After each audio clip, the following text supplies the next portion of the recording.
एक बार की बात है, एक छोटे से गांव में एक मजदूर रहता था। वो रोज मिट्टी खोद कर निकालता, अपने गधे पर लाता और उसे बेच दिया करता था।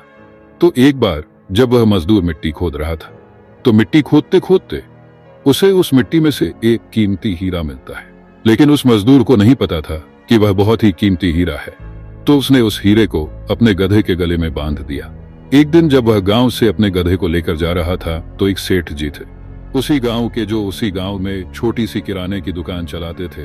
तो उन्होंने जब उस गधे के गले में उस हीरे को देखा, तो उस मजदूर से पूछा कि यह तुम्हारे गधे के गले में क्या है, बड़ा चमक रहा है।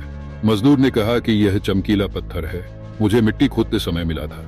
अब सेठ जी को चमकीला पत्थर पसंद आ जाता है और सेठ जी उस मजदूर से उस चमकीले पत्थर को 50 में खरीद लेते हैं और वह उस चमकीले पत्थर को अपने दुकान के तराजू पर लगा देते हैं। अब जो भी सेठ जी की दुकान पर आता, उस चमकीले पत्थर को देखकर उसकी बहुत तारीफ करने लगता। तो एक बार एक जौहरी सेठ जी के दुकान पर आता है और जब वह उस कीमती हीरे को सेठ जी के तराजू पर लटका हुआ देखता है, तो वह जौहरी समझ जाता है कि यह कीमती हीरा है। वह सेठ जी से पूछता है कि यह क्या है और इसे आपने तराजू पर क्यों लटकाया हुआ है। सेठ जी उस जौहरी से कहते हैं कि एक चमकीला पत्थर है, मैंने एक मजदूर से 50 में खरीदा था। वह जौहरी सेठ जी से कहता है कि क्या तुम इस चमकीले पत्थर को मुझे बेचना चाहोगे। सेठ जी उस जौहरी से कहते हैं कि अगर तुम इसे खरीदना चाहते हो तो मुझे 100 दे दो और इसे ले जाओ। अब वह जौहरी जो था वह बहुत ही कंजूस था।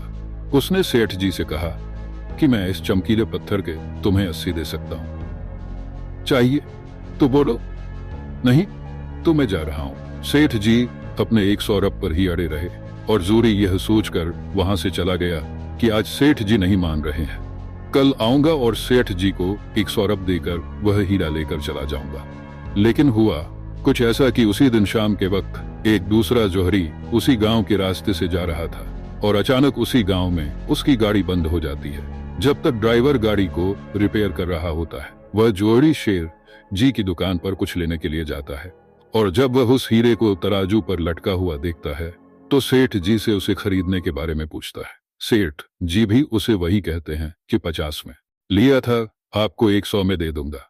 वह जौहरी बहुत होशियार था, उसने एक सेकंड भी वेस्ट नहीं किया और तुरंत सेठ जी को 100 देकर वह हीरा लेकर वहां से चला गया। अब जब दूसरे दिन पहला जौहरी सेठ जी की दुकान पर आया और जब उसकी नजर तराजू पर पड़ी, तो उसे वह हीरा वहां नहीं दिखा।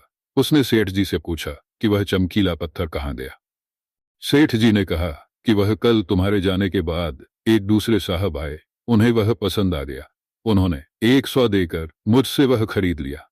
अब यह सुनने के बाद उस जोरी को बहुत पछतावा हुआ और उसे गुस्सा भी आया। तो उसने गुस्से में सेठ जी से कहा कि तुम कितने बड़े बेवकूफ हो, वह कोई चमकीला पत्थर नहीं था बल्कि वह बेशकीमती हीरा था और तुमने उसे 100 में ही दे दिया।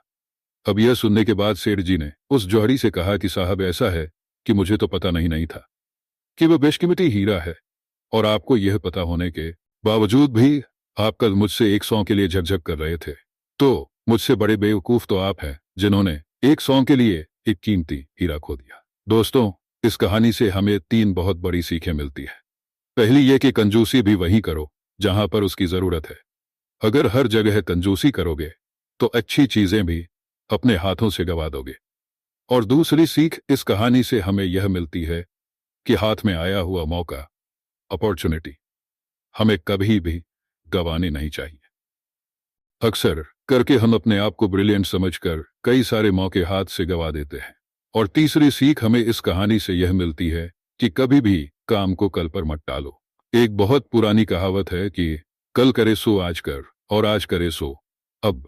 दोस्तों, सही समय कभी नहीं आता है, अभी जो है वही सही समय है। तो अगर आप इस कहानी को और भी लोगों तक पहुंचाना चाहते हो तो इस वीडियो को लाइक करो